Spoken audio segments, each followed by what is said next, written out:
പിണറായി വിജയൻ രാഹുൽ ഗാന്ധിയെ എതിർക്കുന്നത്, രാഹുൽ ഗാന്ധിക്കെതിരായിട്ട് മോശമായ പരാമർശം നടക്കുന്നത് അമിത്ഷായുടെയും നരേന്ദ്രമോദിയുടെയും ഗുഡ് ബുക്കിൽ കയറാൻ വേണ്ടിയിട്ടാണ്. കാരണം കുറെ കേസുകൾ വെച്ച്, അദ്ദേഹത്തിനെതിരായിട്ടുള്ള കേസുകൾ വെച്ച് അവർ ബ്ലാക്ക്മെയിൽ ചെയ്യാണ്. തൃശൂരിൽ പാർലമെന്റ് തെരഞ്ഞെടുപ്പിൽ സുരേഷ് ഗോപിയെ ജയിപ്പിക്കാൻ കരുവന്നൂർ ബാങ്ക് വെച്ച് ഇഡിയെ വെച്ച് ബ്ലാക്ക്മെയിൽ ചെയ്തതുപോലെ ഇപ്പൊ ബ്ലാക്ക്മെയിൽ ചെയ്യാണ്. ഇപ്പൊ രാഹുൽ ഗാന്ധിയെ കുറിച്ച് മോശമായി സംസാരിച്ചാൽ നരേന്ദ്രമോദിയുടെയും അമിത്ഷായുടെയും ഗുഡ് ബുക്കിൽ കയറും. മനസ്സിലായോ? നല്ല സർട്ടിഫിക്കറ്റ് കിട്ടും.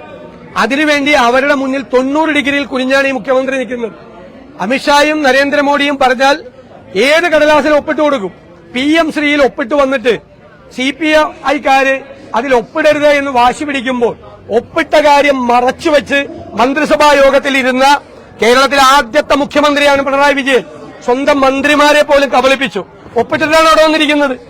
ഇവർ ഒപ്പിടരുത് എന്ന് വാശി പിടിക്കുമ്പോൾ ഒപ്പിട്ട കാര്യം മിണ്ടാതെ സ്വന്തം മന്ത്രിമാരുടെ കയ്യിൽ നിന്നും ഈ വിവരം മറച്ചുവെച്ച കേരളത്തിലെ ആദ്യത്തെ മുഖ്യമന്ത്രിയാണ് പിണറായി വിജയൻ.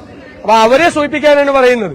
ഈ രാജ്യത്തെ കൊച്ചുകുട്ടികൾക്ക് പോലും അറിയാം, ഫാസിസത്തിനെതിരായി, ഏകാധിപത്യത്തിനെതിരായി, വർഗീയതയ്ക്കെതിരായി, നരേന്ദ്രമോദി സർക്കാരിനെതിരായി സന്ധിയില്ലാത്ത പോരാട്ടം നടത്തുന്ന നേതാവാണ് രാഹുൽ ഗാന്ധി.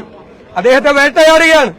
അദ്ദേഹം പറഞ്ഞില്ലേ, 55 മണിക്കൂറാണ് അദ്ദേഹത്തെ ED ചോദ്യം ചെയ്തത്. എന്താ, ധാരണ പുറത്താണോ?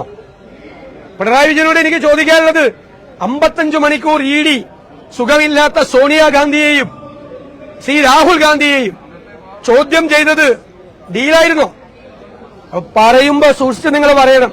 നിങ്ങളായിക്കോ, നിങ്ങൾ അവരുടെ നല്ല പുസ്തകത്തിൽ കയറി ഈ കേസിൽ നിന്നെല്ലാം തലയൂരാൻ നോക്കിക്കോ. പക്ഷെ രാഹുൽ ഗാന്ധിയുടെ നേരെ വേണ്ട. അത് രാജ്യത്തെ ജനങ്ങൾക്ക് മുഴുവൻ അറിയാവുന്ന കാര്യമാണ്.